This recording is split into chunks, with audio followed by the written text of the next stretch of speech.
Hi there, YouTube. This is the Magnus, bringing you another Total War Warhammer online ladder battle. Today, my opponent chose to play as the Empire, and I brought Musalon, which just came out with the DLC. It's a little reward you get for finishing the mini campaign. They're not playable in the campaign, just in battles. And it does make sense to, in battles, really, to just choose the vampire counts, because then you have many more lord choices, which is going to essentially leave your opponent less knowledgeable about what you're going to bring. Because if you bring Musalon, they're going to know that you brought this guy almost certainly, and that guy is the Red Duke, who is improved quite a bit here. He's hard to see because he blends in with the with the guys here, but there he is, the Red Duke, born to be the leader of the Blood Knights. So anyways, let's take a look at the composition. I've got 2 fell bats, and we'll talk about those in a bit. And then I have down here on the ground, I have 4 Graveguard and the Sternsman, and then on each flank I have Skeleton Spearmen, and in reserve I have 2 Crypt Horrors just behind my line. And then over here is my little cavalry contingent, which you saw, which consists of 2 Blood Knights and the Red Duke mounted on a dead steed, or whatever the heck it's called. My opponent brought 2 Outriders hidden over here in the forest, 1 Demigryph Knight out wide, and then his main body of infantry are swordsmen. He has 3 of those with 2 spearmen. He has the Hammer of the Witches, which I see a lot of people bringing.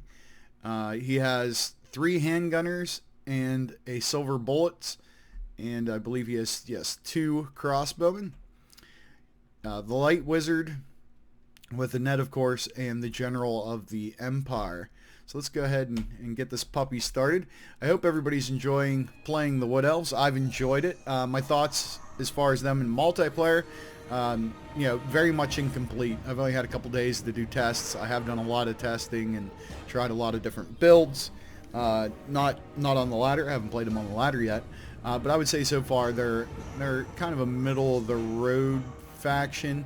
I'd say they're lower end if your micro skills aren't that quick. Mine aren't that quick, but you know, I know the game really well.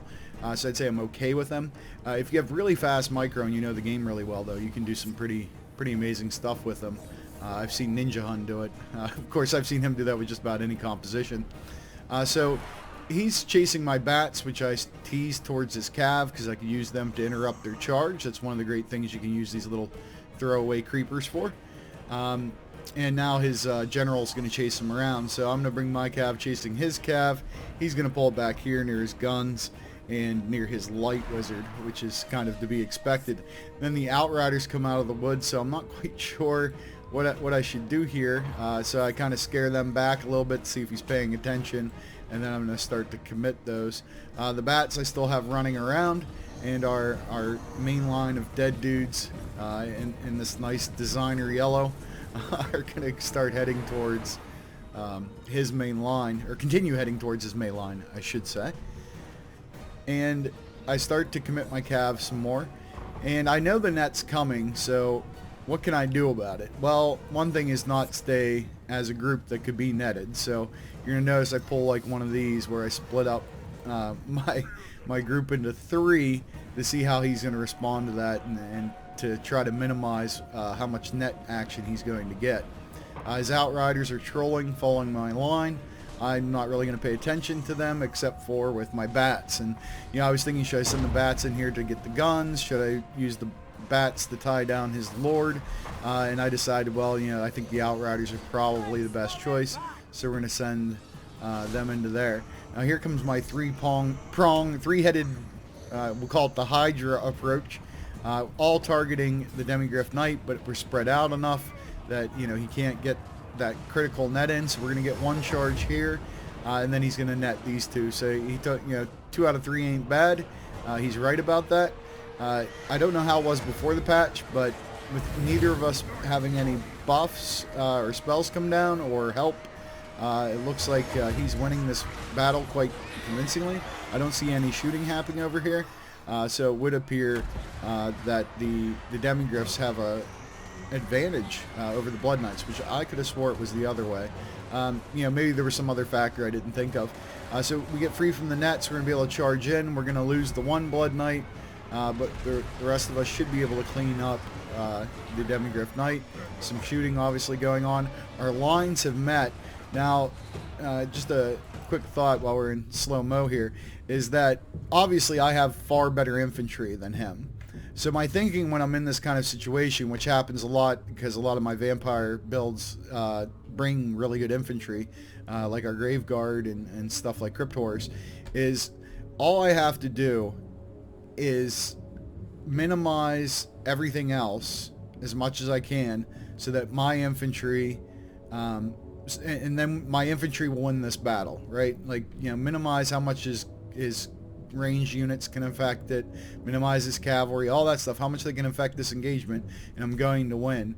And kind of thinking of it that way helps structure things for me a bit, and is kind of like my go-to line of thinking and approach when I'm playing the vampires. Now you'll notice my bats get onto his general, the Empire. I didn't tell them to do that. He attacked them and then they attacked it. So the Outriders get free, but I will correct that in a bit when I notice it.